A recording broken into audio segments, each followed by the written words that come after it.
के साथ निधि यादव। आप देख रहे हैं ए न्यूज टुडे। वक्त हो चुका है मध्य प्रदेश की कुछ बड़ी और अहम खबरों का। आइए रुक करते हैं उन खबरों को जहां बैतूल भैंसदेही मध्य प्रदेश से आशुतोष त्रिवेदी की बड़ी खबर। मध्य प्रदेश मेरा मंदिर और जनता उस मंदिर की भगवान और मैं शिवराज सिंह चौहान पुजारी हूं। ये शब्द हैं एमपी के सीएम शिवराज सिंह चौहान के। उन्होंने भैंसदेही विधानसभा से भाजपा प्रत्याशी महेंद्र सिंह चौहान के समर्थन में दामजीपुरा में आयोजित जनसभा को संबोधित करते हुए ये बयान दिया है। उन्होंने कहा कि मैंने बेटी और बहनों को सशक्त बनाने के लिए कई योजनाएं लागू की हैं, जिनमें लाडली लक्ष्मी, लाडली बहना, स्व सहायता समूहों को सशक्त करना सहित अन्य योजनाएं शामिल हैं। इसके साथ ही सीएम ने कहा कि मैं किसानों की फसलों को बिल्कुल सस्ते में नहीं बिकने दूंगा। उन्होंने कहा कि प्रदेश में भाजपा की सरकार बनाना, इसके लिए उन्होंने आम जनता से भैंसदेही विधानसभा से भाजपा प्रत्याशी महेंद्र सिंह चौहान को विजयी बनाने की बात भी कही। महिला स्वास्थ्य सहायता समूह के माध्यम से वो मैं हर हालत में करके रहूंगा।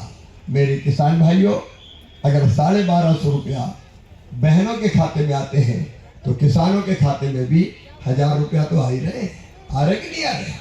6 पीएम साहब के, अपने प्रधानमंत्री जी के, 6 सीएम के, और आज जो घोषणा पत्र जारी होगा उसमें किसानों के लिए कई चीज होगी। मैं अभी नहीं बताऊंगा, 1 बजे जारी होगा, लेकिन तुम्हारे पसीने की पूरी कीमत देंगे, फसलों का पूरा दाम देंगे।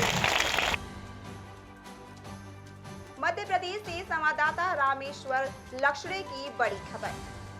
विधानसभा चुनाव में वोटिंग की तारीख जैसे जैसे नजदीक आ रही है, प्रत्याशी भी गांव-गांव में पहुंचकर मतदाताओं से अपने पक्ष में वोट डालने के लिए कोई कोर कसर नहीं छोड़ रहे हैं। प्रचार जनशक्ति पार्टी पदाधिकारी कार्यकर्ताओं ने उत्साह और उमंग के साथ भैंसदेही विधानसभा के दामजीपुरा में गांव-गांव पहुंचकर प्रचार जनशक्ति पार्टी प्रत्याशी राहुल सतीश चौहान के समर्थन में वोट मांगा। साथ ही ढोल नगाड़ों और डीजे की थाप पर कार्यकर्ता और प्रहार जनशक्ति पार्टी ने भारी संख्या में साप्ताहिक बाजार दामजीपुरा में विशाल रैली निकाली। ये रैली काफी ऐतिहासिक थी, जिसे देख दलों के कार्यकर्ता दंग रह गए। रैली में प्रहार जनशक्ति पार्टी के प्रत्याशी राहुल सतीश चौहान को विजयी बनाने के लिए अपील कर रहे हैं। विदिशा मध्य प्रदेश से संवाददाता गुड्डू किरार की बड़ी खबर। नरक चतुर्दशी के पावन पर्व पर रोशनी से प्रकाशित हुआ विदिशा के मुक्ति धाम में पिछले 14 वर्षों से लगातार छोटी दिवाली यानी नरक चतुर्दशी पर पूरे परिसर को विद्युत बल्ब और झाड़ों से सजाया गया है। यहाँ पर बड़ी संख्या में लोग रंगोली बनाते हैं और एक दिया अपने परिजनों की याद में रोशन करके उन्हें याद करते हैं। विदिशा को यह मुक्ति धाम एक ऐसा अनूठा मुक्ति धाम बन चुका है, जहाँ माताएं बहनें भी भयमुक्त होकर दीपोत्सव के इस पर्व पर शामिल होती हैं।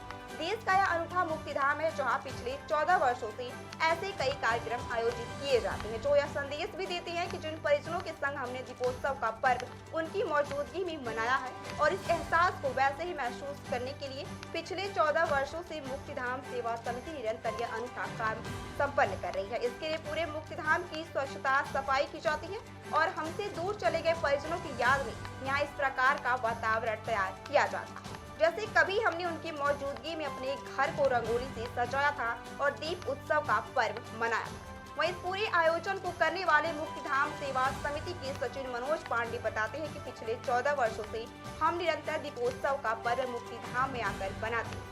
इसमें बड़ी संख्या में मातृ शक्ति और शहर के समाज से भी यहाँ लोग आकर पूरे परिसर को रंगोली से सजाते हैं और लगभग 501 दीप रोशन करके हम अपने परिजनों को श्रद्धांजलि भी अर्पित करते हैं। संस्था सचिव के मुताबिक जिनकी गोद में और सानिध्य में जब हम यह पर्व मनाते थे, तब हमारी खुशियाँ देखते ही बनती थी, लेकिन आज वह हमारे बीच मौजूद नहीं है, तो हमारा कर्तव्य बनता है कि हम वैसा ही माहौल इस मुक्ति धाम में तैयार करें, जहां से हमारे परिजन देवलोक गमन को गए थे। यह देश का अनूठा मुक्ति धाम है, जहां पिछले 14 वर्षों से यह पर्व बड़ी ही धूमधाम के साथ मनाया जाता है। सभी लोग अनार फूल झड़ियां भी जलाते हैं। वहीं दूसरी ओर अनेकों समाज सेवी, जिसमें बड़ी संख्या में मातृ शक्ति भी मौजूद होती है।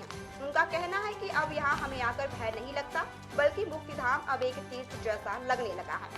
और जैसा आप देख पा रहे हैं कि मुक्तिधाम रोशनाई से जगमग है, रंगोली मातृशक्ति सजा रही हैं। मुक्तिधाम टीम के सारे लोग सदस्य लगे हुए हैं। पिछले 14 सालों से लगातार देश का एक ऐसा अनूठा मुक्तिधाम जहां दीपोत्सव का पर्व बड़ी धूमधाम से मनाते हैं। उसके पीछे हमारा एक ही ध्येय था कि हमारे जो पितरों की गोद में हम लोगों ने जो महापर्व मनाए हैं, तो कहीं ये मन में नहीं आना चाहिए उनकी आज दुनिया से वो हमारे से बिछो हो गया उनका, देवलोक गमन कर गए हैं, तो उन्हीं की याद में हम लोग एक दिया रोशन भी करते हैं। यहाँ दीपोत्सव हो रहा है, जो हमारे पूर्वज चले गए हैं उनके लिए दीपदान का प्रोग्राम रखा गया है और मुक्ति धाम की एक बहुत अनूठी पहल है जो कि बहुत अच्छी है और मुझे तो लगता है कि सारे विदिशा वासियों को इसमें सहभागिता अपनी देनी चाहिए। बहुत अच्छा कार्यक्रम है रखा। आज सुबह निजातपुरा स्थित एक बिल्डिंग में एक भीषण आग लग गई जिसमें 2 लोग गंभीर रूप से घायल हो गए। आग लगने से डिजिटल फ्लेक्स बनाने की मशीनें जलकर राख हो गई। मामले की सूचना मिलते ही 8 से 10 फायर ब्रिगेड की टीम पहुंच गई है, जिसके बाद आग पर काबू पाया गया। फिलहाल मध्य प्रदेश की कुछ बड़ी और अहम खबर में बस इतना ही। बने रहिए ए न्यूज के साथ।